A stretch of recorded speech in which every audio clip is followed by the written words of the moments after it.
이 업무가 네 업무냐? 아닙니다, 아닙니다. 그 업무는 제 업무가 아닙니다.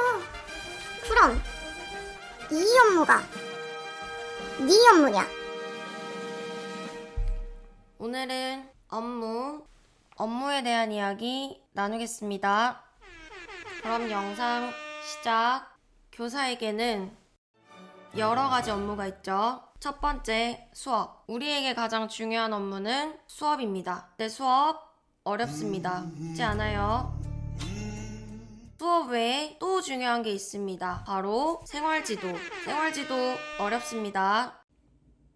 오은영 박사님이 와도 어려운 친구들 있습니다. 내 맘대로 안 돼요. 우리가 교대 4년 동안 엄청 많은 교양상식, 국가내용학, 교수법 배웠죠? 근데 현장에 오면 이 다양한 아이들 모두를 깊은 배움으로 이끌 정도로 우리는 준비되지 못한 채로 나옵니다. 자, 1학년 한글 떼줘야 되고 6학년 세계지리, 지구과학 이런 거 배워야 돼요. 이 아이들의 갭 차이도 엄청나게 크죠.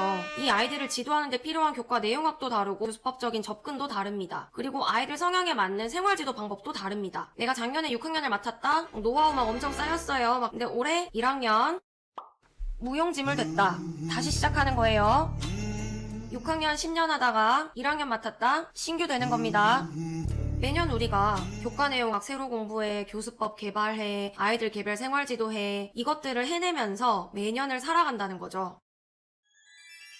그래서 신규 때는 사실 워라밸 같은 것이 있을 수가 없습니다. 정신이 없어요. 근데 또 학교에서 아이들하고만 시간을 보내느냐? 그렇지도 않습니다. 우리한테 뭐가 필요하다? 성인, 어른과 소통할 수 있는 기술이 전문심리 상담사급으로 필요하다.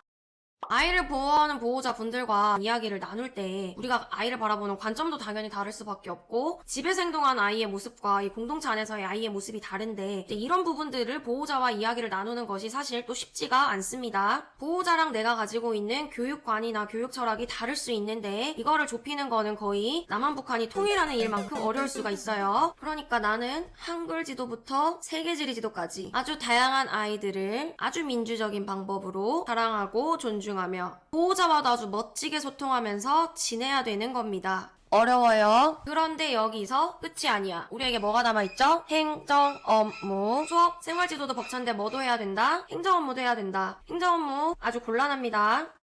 수업이랑 생활지도 어제 못한 거 다음날 할 수 있습니다. 어제 좀 잘못한 거 다음날 바로 잡아 볼 수 있습니다. 그런데 업무는 그게 안 돼요. 기한 내에 이 행정 업무는 처리하지 못하면 다른 옆반이나 또는 다른 학년, 학교 공동체 전체에 데미지를 가할 수 있습니다. 생각만 해도 싫어요.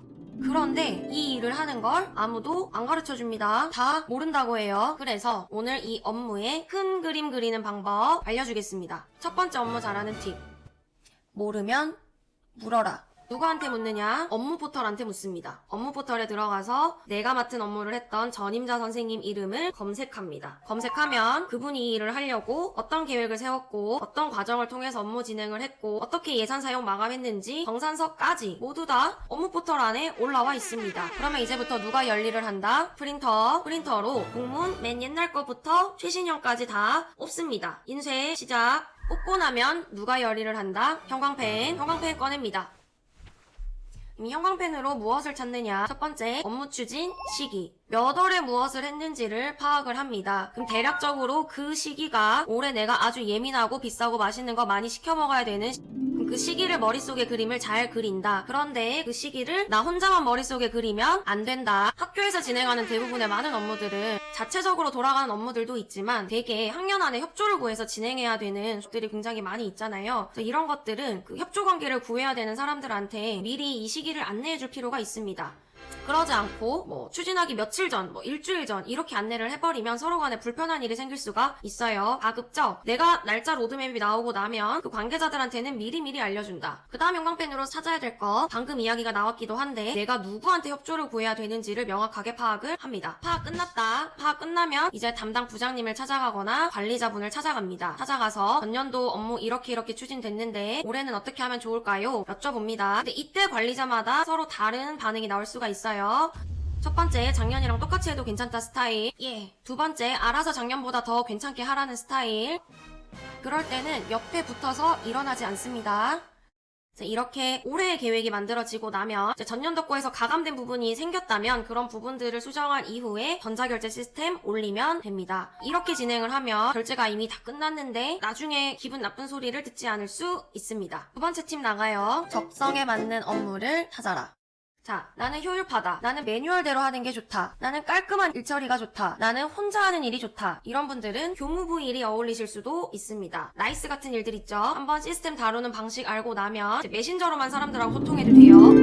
나이스 업무 하나 뚫고 이제 학교 옮길 때마다 제가 나이스 하겠습니다 하면 사람들이 다 다음, 나는 반복 업무 탕탕 너무 싫다. 이런 분들은 연구부 업무 추천합니다. 학교 사업 창의적으로 한번 기깔나게 꾸려보시고 전문적 학습 공동체 내실 있고 의미 있게 꾸려보는 일들, 이런 일들 오케이. 방과 후 업무 어렵습니다. 방과 후 업무도 학교 내에 인적 자원들이 잘 체계가 잡혀있는 경우에는 또 어렵지 않게 할 수 있는 부분들이 있으니 내 학교 분위기 봐가면서 업무 파악 오케이. 기계 다루는 일에 거부감이 없다. 나는 물품 구입, 관리 이런 일들 잘 하는 사람이다. 정보과학 업무 한번 해볼만 합니다. 물론 당연히 취미처럼 즐거운 업무는 있을 수가 없겠죠. 그래도 분명히 나를 덜 불편하게 하는 업무가 있습니다. 그 업무를 올해 꼭 찾으세요. 나는 모든 업무가 하기 싫다. 그럴 수 있습니다. 그럴 수 있어요. 업무 전담팀이 있는 학교를 찾아가세요. 수업 많이 하시면 됩니다.